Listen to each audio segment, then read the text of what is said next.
Good morning, and welcome back to another episode of the Pickled Perspective. I am your host, Rob Winters. Today, we are going to be talking about NPS surveys, which stands for Net Promoter Score. And these are those little surveys that companies send to you, or at least they love to send them to you and ask how they're doing and, get a little feedback. So we're going to talk about how you as a podcaster can use those to strengthen your relationship with your audience. As you can see, I am in a different space today, so bear with me as we are kind of moving and transitioning offices. And you can see all of the conference swag behind me that we're prepping for January when we're going to be at PodFest Movement. So sneak peeks if you're actually paying close attention or watching this on video and not just listening to the audio replay. So let's start by talking about, what is a Net Promoter Score or an NPS. So it's that tiny little survey. It might pop up on a screen, or you're going to get it in an email, and it's that 0 to 10 scale. That's how likely are you to recommend a product or a service to a friend, a colleague, a family member, and it's pretty basic, at a high level. And so how that scoring works is the 9 and 10 would be considered the promoters. So for you as a podcaster, those are your loyal fans. The 7 to 8, that's kind of the passive group. So they're not fully committed. They're a little more neutral. They're not anti you, but they're not the raving, Swifties, if we were, going to compare it to Taylor Swift. And then the 0 to 6 group, they're really considered the detractors. So they're not really where you're going to want to spend the bulk of your energy.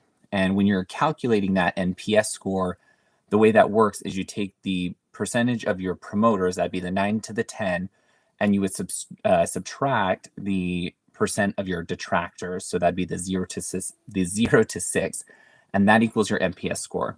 So that result, it gives you a single score, and that tells you how happy or loyal your audience is overall.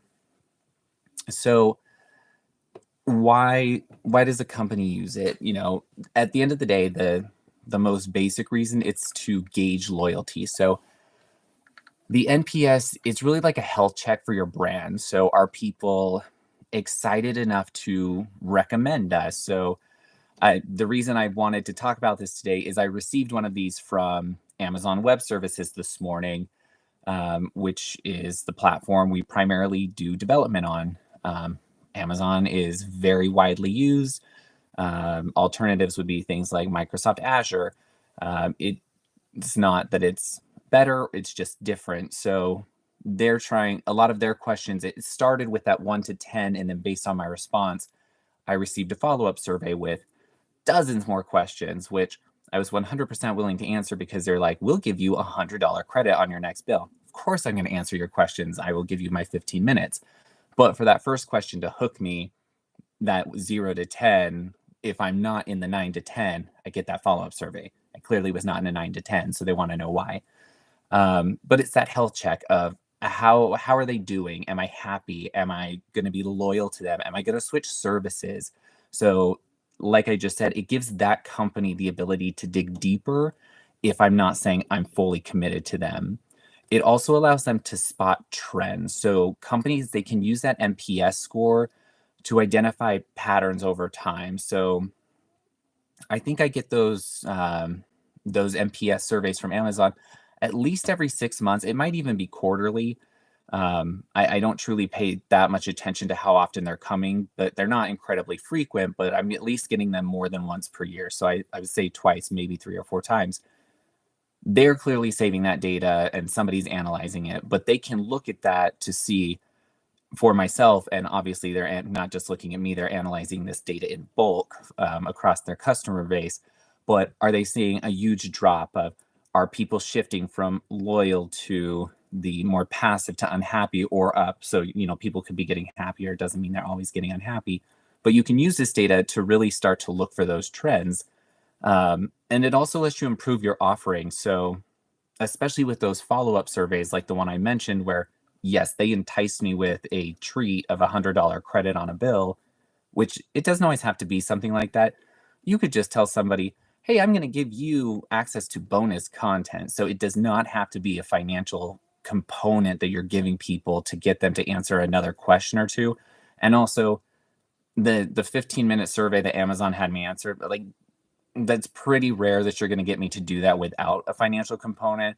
But if you were like, hey, I'll give you bonus content if you answer 2 more questions, sure, I'm going to give you 2 more questions so you can get a lot of information with very little financial loss on your side, or financial input, however you want to phrase that. But it does help you improve those offerings and spot those trends as people give you information of, okay, my score dropped, I'm unhappy about XYZ, or I'm happy about XYZ. And then you can begin to tailor things. So that's what these companies are doing. They're asking questions of, okay, are you happy with our support? Are you happy with the product? Are you happy with the billing costs? And then they're having you tell them why. So they'll leave an open text field, which I'm not a huge fan of open text fields, because a lot of people, I mean, I can just put a space in it and it's going to let me go forward if it's required, but anybody can put anything. So without reading those, and depending on how large your audience is, it can be really subjective and it can be all over the place. So I say use open text fields with a grain of salt, but that is up to you. And then it lets you create a benchmark. So you can create a benchmark for yourself year over year, but you can also begin to look at data throughout the industry that's available online, whether you're pulling from something like Edison or whatever's available through Triton Digital, etc. Look at the information online and start to compare yourself, where companies might, or podcasters are saying, okay, well, I'm a top 100 podcaster in this category based on this. I'm getting these reviews. Through your scores and your reporting, if you're not hitting those marks, this could be a way to get that feedback to understand what you can actually change about your podcast, or how you might need to manipulate some content to potentially improve. So, really, how can you, as the podcaster, truly leverage an NPS survey?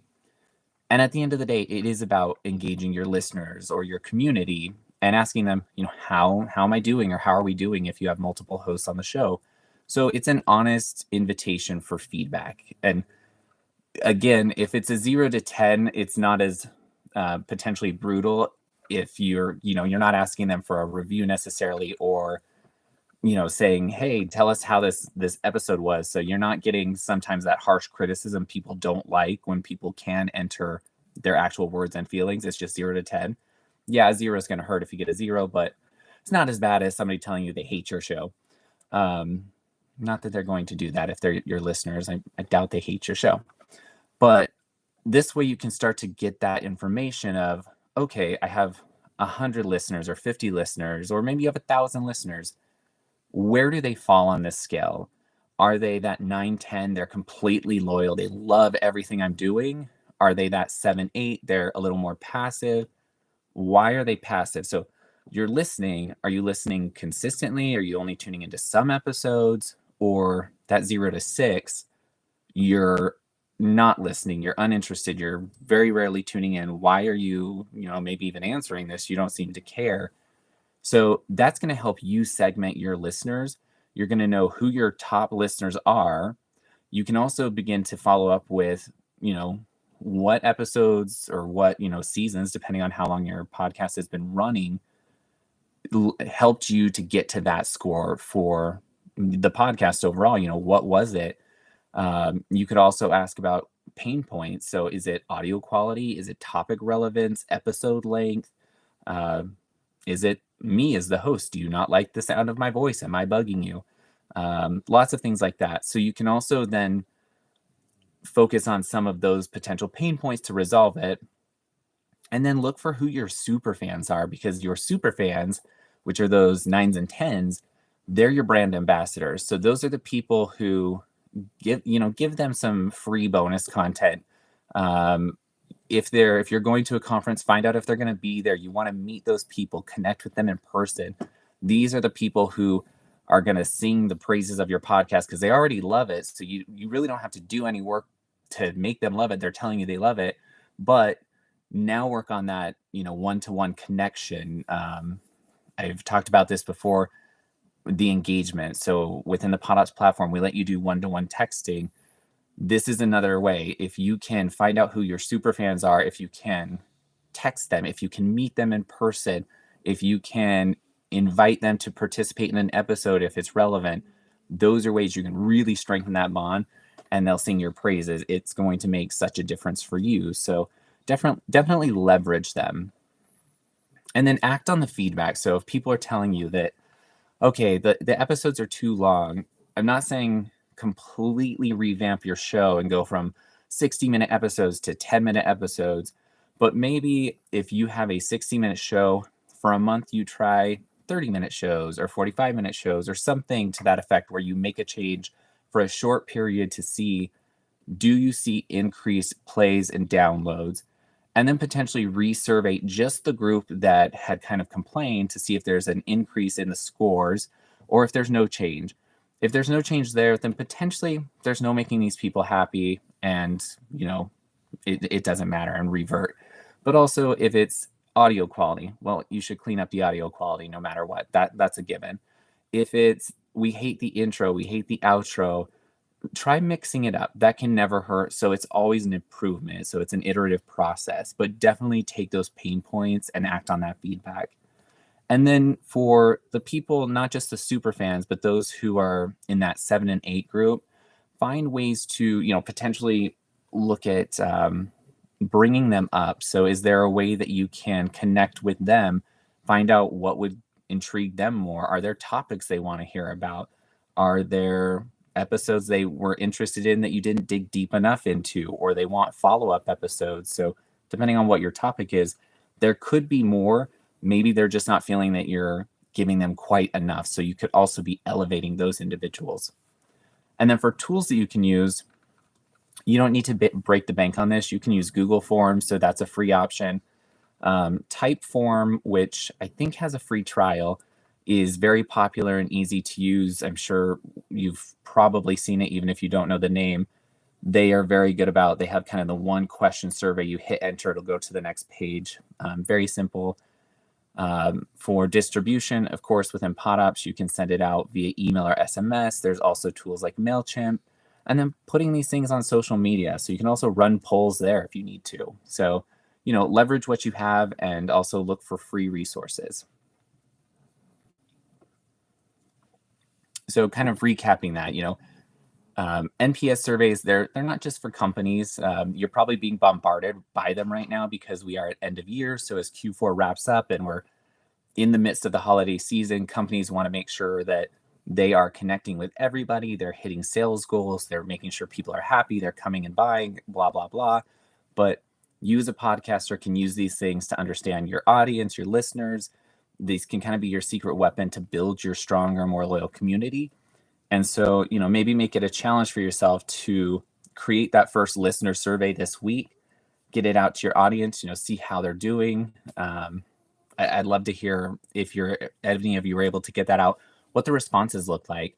And, once you've done so, share that back either via in the comments, or if you want to email it in, if you're not comfortable putting it out public. But I'd be very interested to see how that goes for you. So that's it for today. If you have any questions, always feel free to reach out. I'm always happy to help. I'm Rob, and you can get me at rob@thepodops.com.